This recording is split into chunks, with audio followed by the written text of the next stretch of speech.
बहुत ही इंटरेस्टिंग जो बात यहाँ पे बताई गई है। अभी हिरण्याक्ष और भगवान वराह देव का जो युद्ध है वो हो रहा है। तो इसमें पिछले वाले श्लोक में अगर हम देखें तो उसमें कहा गया है कि जो असुर था, सोने जैसे बाल वाला, उसके सर पे, और उसने भगवान को क्या किया, चैलेंज किया, है ना। और भगवान ने उसे बहुत डांटा। भगवान अब उसके हाथ से पृथ्वी ले लिए, और पृथ्वी को लेकर भगवान सबसे पहले देखो, भगवत गीता में जो श्लोक है भगवान के आने का कारण, परित्राणाय साधूनां विनाशाय च दुष्कृतां धर्म संस्थापनार्थाय संभवामि युगे युगे। तो उसमें जो तीन चीजें, भगवान कोई भी काम ऑर्डर में करते हैं, बिना ऑर्डर के नहीं बोलते हैं। ये नहीं कि भगवान को भगवत बोलना था तो चलो ज्ञान दे दिया, ज्ञान नहीं देते। ज्ञान ऑर्डर से आता है। ज्ञान में भी जो बात बोलते हैं वो बात ऑर्डर में होती है कि पहले क्या करेंगे, बाद में क्या करेंगे, उसके बाद क्या करेंगे। जैसे आप देखिए जो 8 तत्व बताते हैं भगवान भगवत गीता में, भूमि अपो अनलो वायु खम मनो बुद्धि एव च अहंकार इति में भिन्ना प्रकृति रष्टदा। तो वो भी ऑर्डर है। भूमि सबसे जो वजनदार है वो क्या है, भूमि। भूमि अपो, उसके बाद उससे हल्का है पानी। अनला, पानी से हल्का है अग्नि।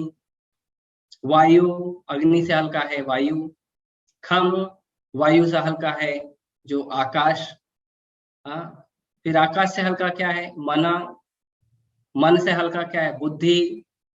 हाँ, बुद्धि से हल्का क्या है, अहंकार। ये वजन के प्रमाण में।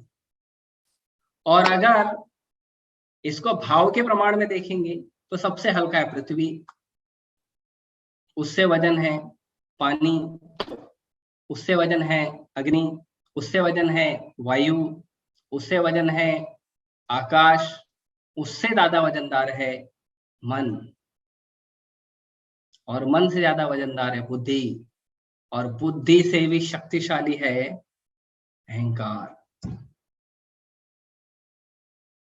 जीव को संसार में बांध के रखने का जो काम है वो इन 8 तत्वों में से केवल एक तत्व है जो अगर ठीक हो गया तो बाकी 7 तत्व तो ऐसे ही छोड़ देंगे हम। क्या है वो एक तत्व? वो एक तत्व है अहंकार, फॉल्स ईगो। जब जीव मिथ्या अहंकार में फंसता है तभी संसार में वो पड़ता है।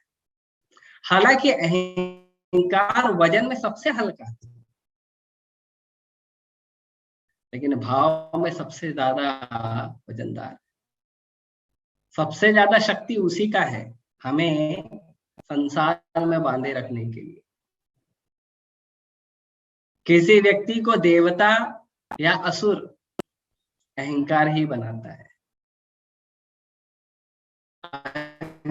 अगर व्यक्ति भगवान को स्वीकार कर ले, अपने मिथ्या गर्वित अहंकार को छोड़ दे और अपने असली अहंकार में आ जाए कि मैं तो भगवान कृष्ण के दास के दास के दास के दास का दास हूं, तो क्या होगा? तो यही जीव मुक्त हो जाता है। और अगर जीव बंधन की अवस्था में रहे, भगवान की सेवा छोड़ दें, स्वीकार न करें, तो वही जीव हिरण्याक्ष बन जाता है। ज्यादा भेद नहीं। ये खेल कहाँ है? अहंकार का खेल। सबसे ज्यादा शक्तिशाली अहंकार है। अहंकार जब मन से दोस्ती कर लेता है तब हमारी ये परिस्थिति होती है। तो इससे ऊपर कौन निकालता है हमको? बुद्धि। हमको बुद्धि निकालता है ऊपर। तो जब तक हम बुद्धिमान नहीं बनेंगे, तब तक हम अहंकार को नहीं समझ पाएंगे, तब तक हम अपनी परिस्थिति नहीं समझ पाएंगे, हम कौन हैं। तब तक हम मन की चालाकियों को नहीं समझ पाएंगे कि कैसे फंसा रहा है हमें। सबसे पहले हमको समझना पड़ेगा कि इस अहंकार को कैसे भगवान की सेवा में लगाएं। और उसका सबसे सरल और आसान तरीका प्रभुपाद जी ने दिया है। जीव कृष्णदास कर ले विश्वास तो आर दुख नहीं। एक बार इस बात का विश्वास हम कर लें कि हम भगवान कृष्ण के सेवक हैं, बस पूरा दृढ़ विश्वास हो कि कृष्ण की सेवा के अलावा हमारे जीवन में और कुछ काम नहीं है, तो हमारा बंधन टूटेगा। इसीलिए शंकराचार्य भी कहते हैं,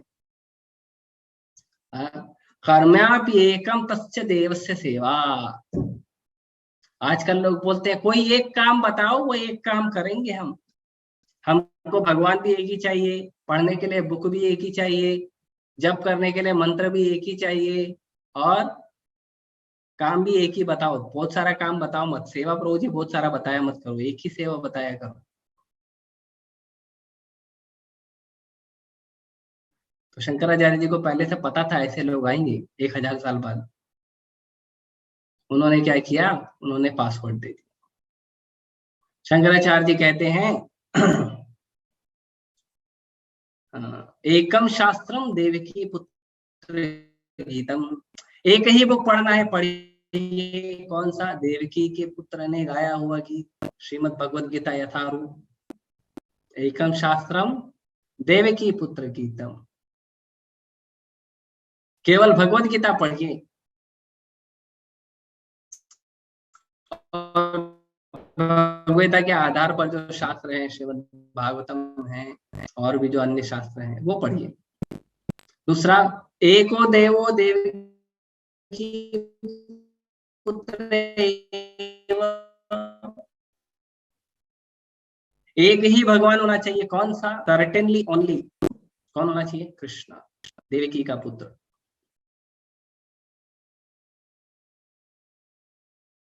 और एको मंत्र से तस्य नमानि। एक ही मंत्र जप करो, हरे कृष्णा कृष्णा कृष्णा हरे हरे, हरे राम राम राम हरे हरे। भगवान के नाम का जप करो। कर्म्यापि एकम तस्य देवस्य सेवा। कर्म भी एक ही करो, भगवान की सेवा, और कुछ काम नहीं करना है। अरे लेकिन प्रभु जी, हमारे जीवन में घर की सफाई करनी है,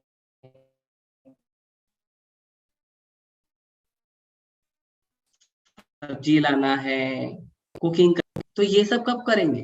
है ना, प्रश्न तो आता होगा।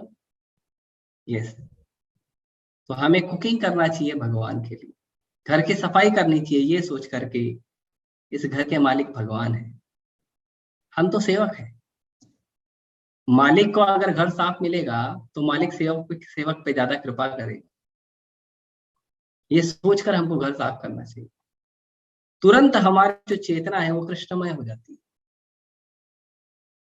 घर में जगन्नाथ जी हैं, घर में राधा रास बिहारी हैं, घर में गौरनिताई हैं, भगवान आए हैं घर में हमारे। किसी के घर में विग्रह रूप में आए होंगे, किसी के घर में फोटो के रूप में आए होंगे, पर भगवान तो आए हैं। जब भगवान आए हैं घर में, तो घर किसका है? घर तो भगवान का ही है। हम तो अपने कर्मों का रेंट देने के कारण यहाँ पे अटके हुए हैं। कुछ लोग कर्मों के रेंट के साथ पैसा भी दे देते हैं रेंट में, लेकिन हम तो अपने कर्मों का रेंट दे के रह रहे हैं। और जिस दिन कर्मों का रेंट खत्म, सांस खत्म, भगवान बोलेंगे गो आउट।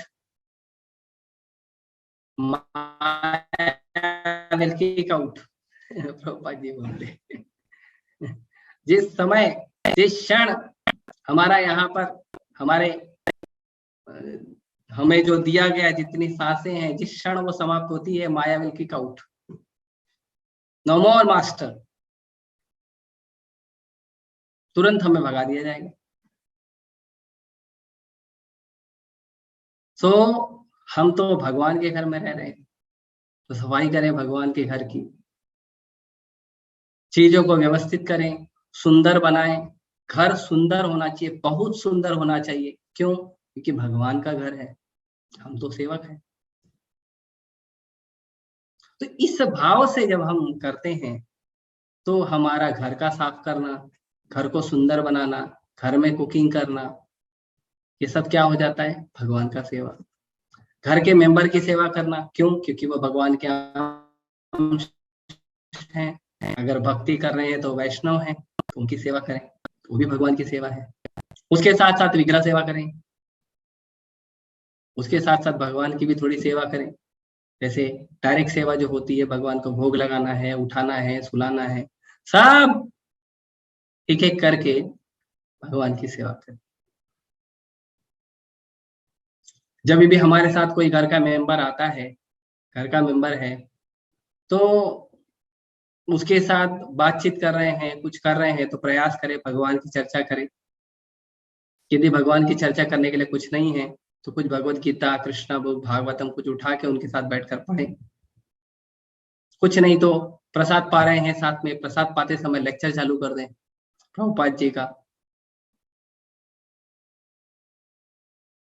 तो इस तरह से हमारा जो काम, जिसको हम अपना पर्सनल काम बोलते हैं, वो पर्सनल काम भी कृष्ण की सेवा हो। तो जब हर कार्य हम कृष्ण के लिए कर रहे हैं, तो हमारी चेतना कृष्णमय होती है। और जब हमारी चेतना कृष्णमय होती है, तो भगवान कहते हैं कि जो भगवान की सेवा करता है, जो भगवान की भक्ति करता है, वो कौन है? देवता। और जो उसके विपरीत है, जो भगवान कृष्ण की सेवा नहीं करता, भगवान कृष्ण का भजन नहीं करता, वो क्या है? असुर। विष्णु भक्त भवेद्दैव आसुरम एव विपर्येत। तो यहाँ पे जब भगवान कहते हैं कि मैं धरती पे आता हूँ, किस कारण से आ रहा हूँ, तो भगवान 3 कारण बताते हैं एक एक पोजीशन में। तो भगवान आते हैं तो सबसे पहला क्या काम करते हैं? परित्राणाय साधूनाम। जो निर्दोष हैं, जो भगवान का भक्ति कर रहे हैं, जो साधु हैं, भगवान क्या करते हैं? सबसे पहले उनको बचाते हैं। किसी देश में युद्ध होता है, तो सबसे पहले ये ध्यान दिया जाता है कि वहां पर जो जनता है, जो मारी जाएगी युद्ध में, सबसे पहले उस जनता को बाहर निकालो। उसके बाद विनाशाय च दुष्कृताम, जो बदमाश है उनको दंड दें। धर्म संस्थापनार्थाय, धर्म की स्थापना करें। इसीलिए भगवान प्रकट होते हैं। तो भगवान वराह प्रकट हुए हैं, क्यों? क्योंकि पृथ्वी माता को कष्ट हुआ। पृथ्वी साधु है, भगवान की भक्त है, भगवान की अर्धांगिनी है, तो उनको कष्ट हुआ। भगवान आए, रसातल में लेके चले गया था हिरण्याक्ष पृथ्वी को। भगवान आए और हिरण्याक्ष से भगवान ने पृथ्वी लिया, और पृथ्वी को सबसे पहले पृथ्वी को सेफ पोजीशन पे ले जाके रख। और कैसे रखे? पृथ्वी को पानी पे पृथ्वी को पानी पर रखे। अब देखो, कोई भी आप पत्थर का बॉल लो, पत्थर का बॉल, थर्माकोल का नहीं। आप पत्थर का बॉल लीजिए और उसको पानी पे रखिए और छोड़ दीजिए, डूब अंदर चला जाएगा, रुकेगा तो नहीं। प्लास्टिक और थर्माकोल रुक जाता है। पेपर का भी बॉल जब तक गीला नहीं होता तब तक रुकता रहता है, गीला होने के बाद वो भी अंदर चले जाता है। तो पृथ्वी तो भारी धातु है, पानी से भारी पृथ्वी है वजन में।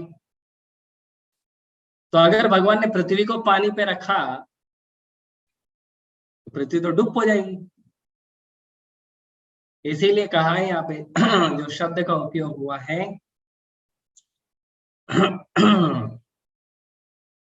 बारिश का महीना आ गया है।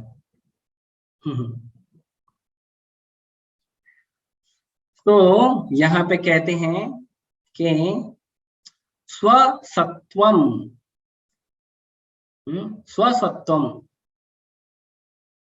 तो क्या किया भगवान ने? भगवान ने अपनी शक्ति संचार की उसमें। सृष्टि में जितनी भी वस्तुएं दिख रही है, चर या अचर, सब टिकी हुई है क्योंकि भगवान ने उसमें शक्ति डाला है। कोई भी व्यक्ति ये नहीं कह सकता कि मैं अपनी शक्ति से चल रहा हूं, क्योंकि हमारे पास अपनी कोई शक्ति है ही नहीं, सब भगवान का है। ये जो शरीर बना है 5 तत्वों से, धरती, अग्नि, जल, वायु, आकाश, तो उसके अंदर शक्ति तो भगवान ने दी है ना। कल ही हम पढ़ रहे थे श्रीमद् भागवतम पढ़ रहे थे, तो श्रीमद् भागवतम में वर्णन आया, प्रभुपाद जी कहते हैं कि एक जीवित शरीर और एक मरे हुए शरीर में क्या अंतर। जीवित शरीर खड़े होकर चलेगा, बोलेगा, बात करेगा, बड़ा बड़ा काम करेगा, बड़े बड़े वजन उठाएगा, ये जीवित शरीर करता है। हाँ, गाड़ियों को धक्का लगा लेगा, बहुत सारा सामान खींच लेगा, ये सब जीवित शरीर कर लेता है। क्या मृत शरीर कर सकता है? डेड बॉडी कर सकता है? डेड बॉडी को तो हमको खींच के ले जाना पड़ता है, वो कुछ नहीं कर सकता। कोई सामान नहीं उठा सकता है, ना बोल सकता है, ना हिल सकता है, ना डूल सकता है। कोई आदमी जीवित है तो उसको एक छोटा सा ऐसा सुई चुभाओगे तो उसको तुरंत पता चलता है, न केवल पता चलता है, बहुत दुख होता है। और जब तक वो छोटा सा सुई जितना छेद जब तक भर नहीं जाता, भले उसमें 1 दिन 2 दिन जो लगता है, तब तक उसको दुख होते रहता है।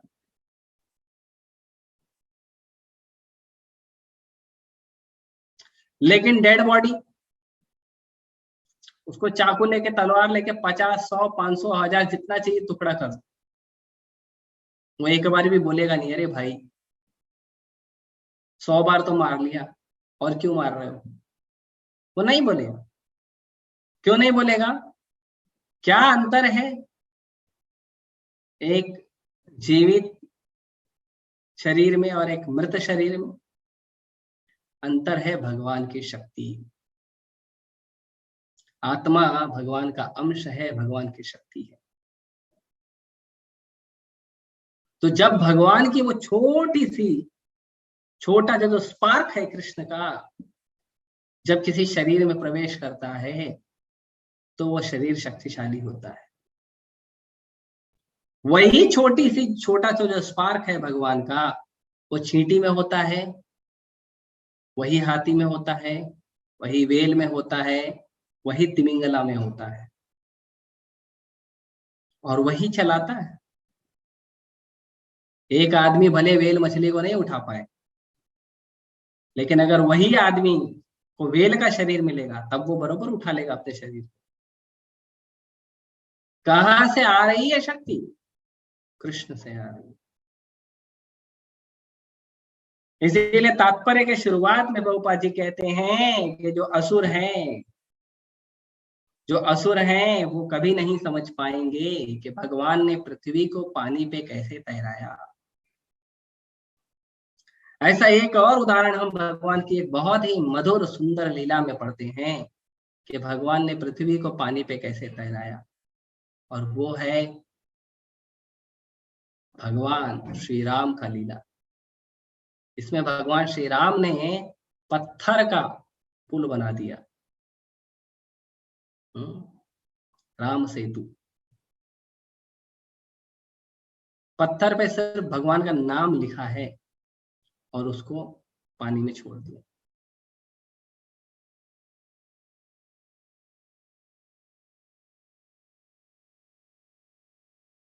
और वो तैर रहा है पानी पे। कैसे तैर रहा है? क्या कोई पत्थर पानी तैर सकता है? नहीं तैर सकता है, भगवान की शक्ति के द्वारा। भगवान ने उसे शक्ति दी है, इसीलिए वो तैर रहा है। तो चाहे वो भगवान श्री राम की लीला हो, जिसमें उन्होंने सेतु बनाया, एक पुल बनाया समुद्र के ऊपर, वो भी इतना बड़ा पुल कि उतने बड़े पुल शायद ही कोई बनाता है, हमारे शायद ही कोई बड़े बड़े इंजीनियर लोगों ने बनाया होगा, और बनाया भी होगा तो भगवान श्री राम का जो लीला हुआ था त्रेता युग में, वो हुआ था 20 लाख वर्ष पहले। अभी तक वो राम सेतु है वहां पे, हालांकि भगवान ने थोड़ा तोड़ दिया था उसको ताकि दोबारा कोई उस पर ना जा सके। भगवान को शायद अंदाजा हो गया था कि कलयुग में जो लोग आएंगे वो एक देश से दूसरे देश में घुसपैठ करेंगे। इसके लिए भगवान ने क्या किया, उसको तोड़ दिया। बोले घुसपैठ करने का रास्ता नहीं है, तो लोग बोलेंगे अरे भगवान ने बनाया है, हमको आने जाने दो। तो इसके लिए भगवान ने तोड़ दिया। भगवान बोले घुसपैठ करेंगे और नाम मेरा लगा देंगे, इसके लिए भगवान ने उसको तोड़ दिया। लेकिन आज भी उसके अवशेष वहीं रखे हैं। तो भगवान अब एक पृथ्वी की क्या बात करते हैं, प्रभुपाद जी बोलते हैं कि एक पृथ्वी का क्या कहें, करोड़ों करोड़ों ब्रह्मांड पानी पर तैरते हैं। जब महाविष्णु लेटते हैं विरजा सागर में, तो विरजा सागर में जब भगवान लेटते हैं तो भगवान के एक एक रोए से करोड़ों करोड़ों ब्रह्मांड प्रकट होते हैं। और वो ब्रह्मांड जैसे आप लोगों ने देखा होगा कभी गणपति पंडाल में या कभी घर में डेकोरेशन वगैरह करते समय आपने देखा होगा, थर्माकोल के छोटे छोटे छोटे छोटे बॉल को पानी पे छोड़, वो कैसे तैरते रहते हैं पानी पे। वैसे ही ये जो ब्रह्मांड है, जिस ब्रह्मांड में हम रह रहे हैं और इस ब्रह्मांड के सृष्टा ब्रह्मा जी हैं, ऐसे सारे ब्रह्मांड जो है ऐसे छोटे छोटे छोटे छोटे बॉल की तरह विरजा का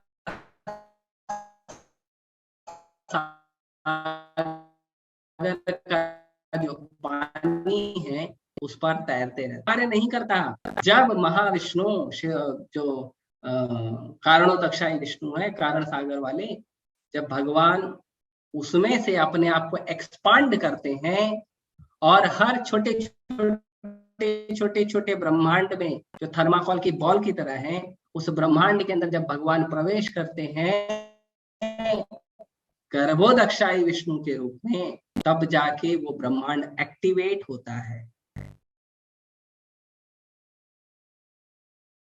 फिर उस ब्रह्मांड में भगवान अपने शरीर से ही, भगवान के शरीर से ही ब्रह्मांड में भगवान 14 भुवन की रचना करते हैं। और ऐसे 14 भुवन में पृथ्वी जैसे छोटे छोटे छोटे छोटे छोटे छोटे बहुत सारे ग्रहों को भगवान हवा में तैराते हैं।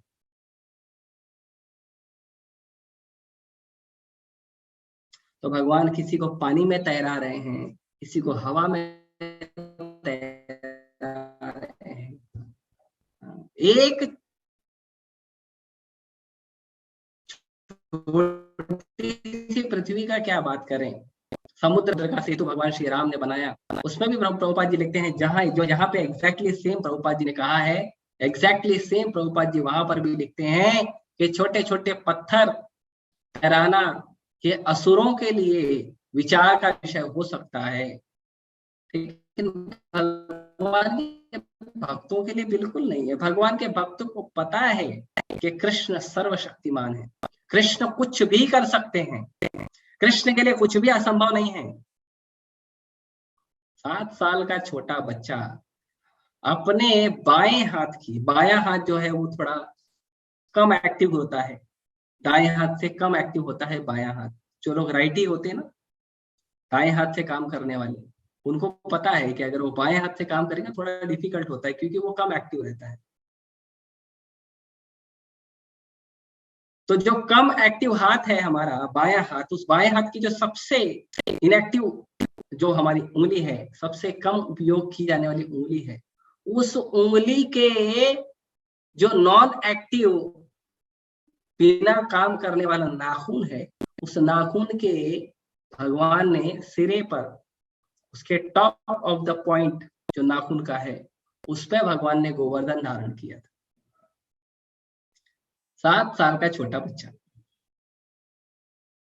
एक हाथ से गोवर्धन उठाए हैं, और ये भी नहीं कि वजन लग रहा है, उसको बैलेंस कर रहे हैं, उसका जो ग्रेविटेशन पॉइंट है उसको चेक कर रहे हैं, वो भी नहीं कर रहे थे। एक हाथ से गोवर्धन उठाए हैं, एक हाथ से मुरली बजा रहे। आचार्य कहते हैं भगवान के हाथों का स्पर्श करके गोवर्धन इतने आनंद में आ गए थे कि गोवर्धन खुद हवा में झूम रहे थे। गोवर्धन झूम रहे थे हवा में। क्यों? क्योंकि भगवान के हाथों से स्पर्श हुआ है। तो गोवर्धन आनंद में थे। तो ऐसी अनेक लीलाएं हम देखते हैं जिसमें भगवान के लिए बिल्कुल असंभव नहीं है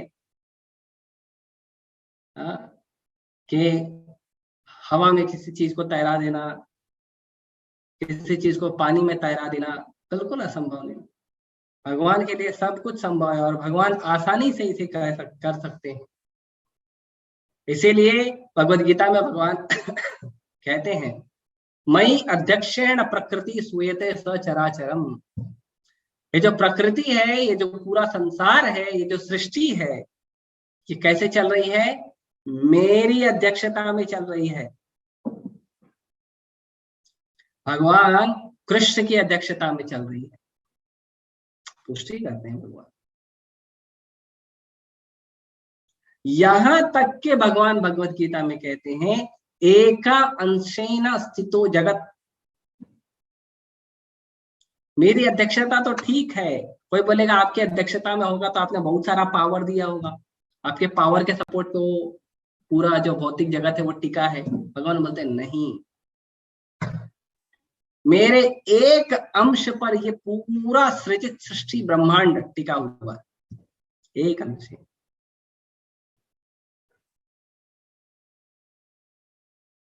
तो गुरुत्वाकर्षण है या और कोई बल है या और कोई शक्ति है या भगवान ने अपनी शक्ति संचारित की है, ये भगवान के लिए कोई डिफिकल्ट काम नहीं कि पृथ्वी को पानी पे तैरा देना। कोई डिफिकल्ट काम नहीं है, भगवान के लिए बहुत आसान है। भगवान तो वहां रख के छोड़ के चले जाएंगे, वो अपने आप तैरेगी पृथ्वी। लेकिन फिर भी यहाँ वर्णन आया है।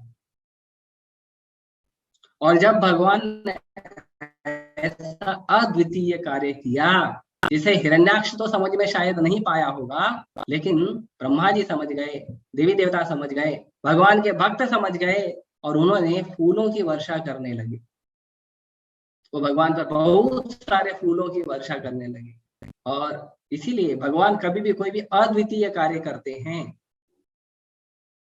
तो ऐसा सुंदर जो है वो भक्त प्रसन्न होकर भगवान के श्री चरणों में भगवान के ऊपर पुष्प वर्षा करते हैं। अद्वितीय कार्य, क्योंकि ये अद्वितीय कार्य जो है भगवान के केवल भक्त समझ सकते हैं। असुरों में इतनी ताकत नहीं होती है कि भगवान के ऐसे कार्यों को समझ सके। इसीलिए सारे देवी देवताओं ने क्या किया? भगवान पे पुष्प वर्षा की। इसीलिए भगवान जब धरती पे आते हैं तो भगवान अद्वितीय कार्य क्यों करते हैं? अगर मनुष्य के रूप में आए हैं तो मनुष्य लीला करो, ऐसे काम करो जो मनुष्य कर सकता है। ऐसे काम क्यों करते हैं? भगवान कर सकते हैं, मनुष्य नहीं कर सकता, ताकि कल को कोई बोले नहीं कि कृष्ण और राम इंसान थे। बहुत लोग बोलते हैं तुम्हारा राम तुम्हारा कृष्ण जो है वो इंसान था। अच्छा, तुम्हारे 7 साल के बेटे को बोलो पर्वत उठा के दिखाए। पर्वत छोड़ो, उसको बोलो किराने की दुकान पे जा 50 किलो का गोनी उठा ले, एक हाथ से नहीं दोनों हाथ से उठा ले। 7 साल का बच्चा, पॉसिबल है? पॉसिबल नहीं। 4 साल की उम्र में कालिया मर्दन किया भगवान ने। 40 साल का आदमी सांप देखे तो भाग जाए, कालिया मर्दन तो दूर की बात है। अघासुर वध किया भगवान ने, अघासुर के पेट में जाके अघासुर को फाड़ के निकल गए। कौन करता है ऐसा? अजगर के पेट में जाके अजगर को फाड़ देता है। 5 साल की भगवान की उम्र थी। तो ये अद्वितीय अमानवीय जो भगवान लीला कर रहे हैं, ये भगवान सिद्ध करने के लिए करते हैं कि भगवान ही केवल भगवान है। कोई और व्यक्ति किसी योग, किसी तपस्या, किसी ध्यान, किसी ज्ञान से भगवान नहीं बन सकता। भगवान का ज्ञान प्राप्त कर सकता है, कोई छोटी मोटी सिद्धि प्राप्त कर सकता है, कोई पानी पे चल के दिखाता है, कोई हवा में उड़ के दिखाता है, कोई एकाध ग्रह बना देता है, वो बड़ी बात नहीं है। बड़ी बात है भगवान का भक्त बनना। भगवान का भक्त बनने का मतलब है सारी जितनी भी सिद्धियां हैं उन सारी सिद्धियों को साइड करो, और सारी सिद्धियों का अगर उपयोग भी करना है तो कृष्ण की सेवा में करो। वो बड़ी बात है। हमारे पास, किसी व्यक्ति के पास धन आना बड़ी बात नहीं है, किसी व्यक्ति का नाम होना बड़ी बात नहीं है। ये सब भी छोटी छोटी चीजें हैं, ऐश्वर्य है छोटा छोटा। कोई व्यक्ति बहुत सुंदर है, वो भी बड़ी बात नहीं है। कोई व्यक्ति बहुत बलवान है, वो भी बड़ी बात नहीं। कोई व्यक्ति का बहुत ज्ञान है, he is encyclopedia, walking encyclopedia, चलता फिरता ज्ञान का भंडार है। कहीं से पूछो, कुछ पूछो बता देगा। ऐसे इंटरनेट पे घूमते रहता है, गूगल चाइल्ड, कुछ भी पूछो बता देगा। तो ज्ञान का भंडार होना बड़ी बात नहीं। कोई बहुत बड़ा वैरागी है, वो भी बड़ी बात नहीं, क्योंकि ये सारे जो ऐश्वर्य हैं ये कृष्ण में अनलिमिटेड है। फिर बड़ी बात क्या है? बड़ी बात है यदि हमारे पास या किसी के पास यदि ये सब चीजें हैं भी, तो उसे क्या करना चाहिए? उसे इन सब चीजों को कृष्ण की सेवा में लगाना चाहिए। वो बड़ी बात है। शक्ति होना बड़ी बात नहीं है, शक्ति को सही जगह उपयोग करना, कृष्ण की सेवा में उपयोग करना बड़ी बात है। ज्ञान होना महत्वपूर्ण नहीं है, वैराग होना बड़ी बात नहीं है। वैराग कृष्ण की सेवा के लिए लेना बड़ी बात है। सुबह 4 बजे मंगला आरती में उठना बड़ी बात है। नहीं तो एक आध कपड़ा पहन के चले जाएंगे हिमालय के ठंडी में, वो बड़ी बात नहीं है।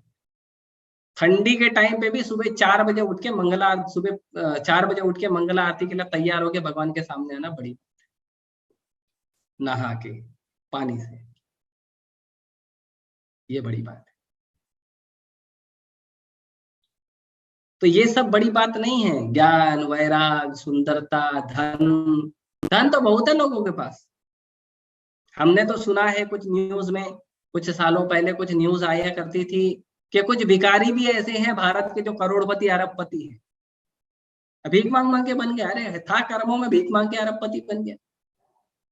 एक भिखारी का नाम सुना था मैंने, बिहार में 2 बंगले थे उसके, हमारे पड़ोस में ही भीख मांगता था। बाद में पुलिस मार के भगा दिया उसको। अरे तो भीख मांगी, हमसे ज्यादा कमा लेता है, भगा दिया उसको। तो वो भी बड़ी बात नहीं है। लेकिन आपके पास 10 रुपया आपने कमाया है, उस 10 रुपए को कृष्ण की सेवा में लगाना बड़ी बात है। हजारों करोड़ों अरबों रुपए आपके बैंक में रखा हुआ, वो बड़ी बात नहीं है। आपने जितना कमाया उसमें से थोड़ा कुछ हिस्सा भगवान की सेवा में, भगवान के श्री चरणों की सेवा में लगा, वो बड़ी बात है। इसीलिए भगवान भगवद गीता में कहते हैं, मनुष्यानाम सहस्रेषु कश्चित् यतति सिद्धये। लाखों लाखों मनुष्यों में एक व्यक्ति होता है जो प्रयास करता है किस चीज का? सिद्धि प्राप्त करने का। मेरे को पानी पे चलना है, मुझे ज्ञान लेना है, मुझे ध्यान करना है, मुझे भगवान को देखना है। एक व्यक्ति प्रयास करता है लाखों लाखों लोगों में कि मैं सिद्धि प्राप्त करूंगा, मैं सिद्ध योगी बनूंगा। बनूंगा, मंडलेश्वर बनूंगा, महामंडलेश्वर बनूंगा, श्री श्री 108, श्री श्री श्री 1008 बाबा बनूंगा। तो कोई एक आदमी सोचता है लाखों लाखों में, लेकिन भगवान अब यहाँ पे सहस्त्रा नाम नहीं बोलते, अब भगवान बोलते हैं यतता सिद्धा नाम, ऐसे करोड़ों अरबों सिद्धों में कोई एक व्यक्ति होता है जो भगवान कृष्ण का भक्त बनता है। ये महत्वपूर्ण है। तो हमारे पास धन होना महत्वपूर्ण नहीं है, ज्ञान होना महत्वपूर्ण नहीं है, सुंदरता होना महत्वपूर्ण नहीं है, वैराग होना महत्वपूर्ण नहीं, कुछ महत्वपूर्ण नहीं, सिर्फ एक ही चीज महत्वपूर्ण, क्या? वो है इन सब चीजों को भगवान की सेवा में कैसे लगाएं। अगर हम इन सब चीजों को भगवान की सेवा में नहीं लगा रहे, भगवान की कृपा से प्राप्त हुआ है, तो फिर किस फायदे का हमारा जीवन है, ये हमें समझना चाहिए। तो भक्त भगवान के समझते हैं कि भगवान की ये जो अद्वितीय कार्य हैं, इन अद्वितीय कार्य का गुणगान करते हैं और गुणगान करके उसमें आनंद में रमते हैं और भगवान की सेवा के लिए हमेशा भगवान का तैयार खड़ा रहता है। तो मैं यहाँ पे अपने शब्दों को रोकूंगा। किसी भक्त का कोई प्रश्न है, कोई जिज्ञासा है या कोई सुधार है मेरे लिए,